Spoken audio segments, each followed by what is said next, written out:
Em Atos 10, dos versículos 9 a 28, Pedro tem a visão do lençol, aonde ali estavam presentes os ditos animais impuros, imundos, aonde que Deus disse, mata e come. No versículo 28, Pedro diz que Deus lhe mostrou que não havia mais essa distinção entre homens. Ora, ação imediata, o comer. A visão quanto ao lençol e os ditos animais impuros. Consequentemente, Pedro associa que não havia mais a distinção entre os homens. Logo, a ação de mesa estava ligado diretamente ao convívio com os gentios. Atos 10, versículo 10, é apresentado que o apóstolo Pedro sentiu fome. E Deus lhe deu uma visão aonde que no lençol apareciam animais. E Deus nessa visão disse a Pedro, mata e come. E ali naquele lençol estavam presentes os ditos animais impuros. Por que aqueles animais eram apontados como impuros? Porque eles não poderiam ser utilizados nos ritos do santuário, onde que no livro de Levíticos, esses animais representavam os gentios. Então a impureza estava diretamente ligada ao rito de mesa, sentar à mesa e a comer as comidas que os gentios comiam. Então os gentios, se tornando puros, por assim dizer, automaticamente estava resolvida a questão de mesa. Em Atos 11:3, Pedro é acusado de ter comido com os gentios. E quem era o gentio? Cornélio. Cornélio era da corte chamada de italiana, ou seja, aquela mesa ali era regrada de um salaminho italiano, entre tantas outras iguarias italianas, aquela mesa farta.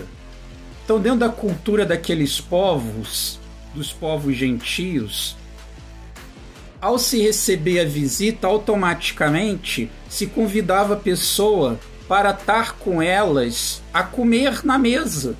E era uma questão de falta de respeito você recusar a comida que lhe era apresentada. Não havendo mais essa distinção entre gentio e judeu, automaticamente a questão da mesa estava resolvida e poderia se comer com os gentios a comida dos gentios. Isso fica comprovado em Gálatas 2, dos versículos 11 e 14, quando Pedro se tornou repreensível, ele diante dos questionamentos da parte de Tiago, judaizantes, como relatado em Atos 11, versículo 3, questionando por que ele estava a comer com os gentios, ele se levantava da mesa. Então Paulo repreende Pedro na cara e diz, você, como judeu, vive como um gentio. Ora, o que é viver como um gentio? É ter a mesa do gentio, inclusive. Sim, porque a Bíblia não pode se contradizer. Então não tem como um texto você tirá-lo de um contexto bíblico, seja do livro histórico de Atos, ou seja das epístolas, que são as cartas de instruções à igreja. Tem como o livro de Atos ir contra o livro de Gálatas e ir contra o livro de Romanos. A Bíblia não pode se contradizer. Em 1 Coríntios 10, 25, o apóstolo Paulo disse, comeis de tudo que há no açougue. Romanos 14, dos versículos 2 a 3, o apóstolo Paulo também diz, aos que não fazem distinção entre os alimentos, que comem de tudo, e aos fracos, que só comem legumes. E Paulo deixa bem claro que o que de tudo come não despreze aquele que faz restrição de alimentos. E o que faz restrição de alimentos não julgue o que tudo come. Ou seja, resolvendo essas diferenças entre gentio e judeu, não havendo mais essa distinção entre os povos, automaticamente estava resolvido a questão de mesa. E a cartada final quanto a essa questão de mesa é o Concílio de Jerusalém, narrado em Atos 15, aonde que o apóstolo Paulo estava sendo expulso das sinagogas justamente por trazer esse confronto e o evangelho sendo para todos, não só para judeus, e não havendo necessidade dos gentios se tornarem judeus para receber o evangelho. Então ele se dirigiu a Jerusalém, reunindo-se os 12, formado esse concílio. Pedro se manifestou dizendo essa situação que ele teve junto com os gentios, no caso com Cornélio, e ele narrou que eles recebiam o Espírito Santo da mesma forma como os judeus recebiam. Então o apóstolo Paulo estava sendo expulso das sinagogas, onde estava havendo conflito com os judaizantes, o que o obrigou a retornar a Jerusalém e ser formado o concílio de Atos 15. Formado o concílio, foi dada a palavra aos judaizantes, como está narrado no versículo 5 desse mesmo capítulo, o de Atos 15, aonde que os judaizantes colocaram a questão de ser levada, a necessidade de ser levada aos gentios a Torá. Aí se utilizado o termo lei de Moisés, sendo obrigado a ser levado a lei de Moisés aos gentios. E aí estando presente o quê? A questão de mesa.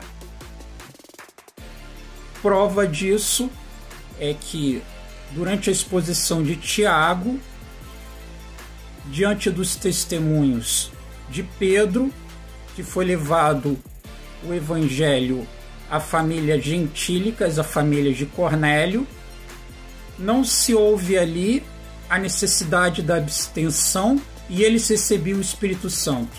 E em sua exposição, Tiago citou ali questões de mesa, o que isso prova que a questão de mesa estava incluída nas discussões do Concílio de Jerusalém de Atos 15. Havendo a questão da mesa ali de distinção, ou seja, os gentios tendo alimentos diferentes dos judeus, eles recebiam o Espírito Santo de igual maneira, independente da questão de mesa.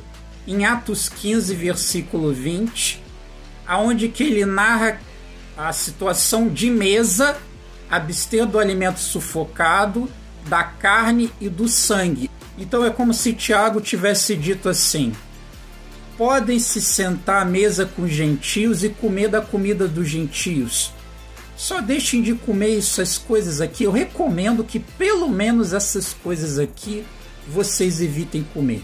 Aonde que estava ali a carne de porco? Aonde que estavam os derivados suínos ali? Onde que estavam todos aqueles alimentos, aquelas restrições ali? A questão de mesa já está resolvida. Então o máximo é o judeu, quando ele estiver à mesa com o gentio, ele abster do sangue, da carne sufocada e dos alimentos oferecidos aos ídolos. Não tem necessidade nenhuma do gentio mudar a sua dieta para a dieta dos judeus. Prova disso, olha as oportunidades que nós estamos perdendo. Já houve estudos vinculados à Organização Mundial da Saúde, onde que é apresentado que a alimentação por insetos será a grande solução para a fome no mundo. Então essa má interpretação do texto bíblico, restringindo alimentos, leva à fome e à morte.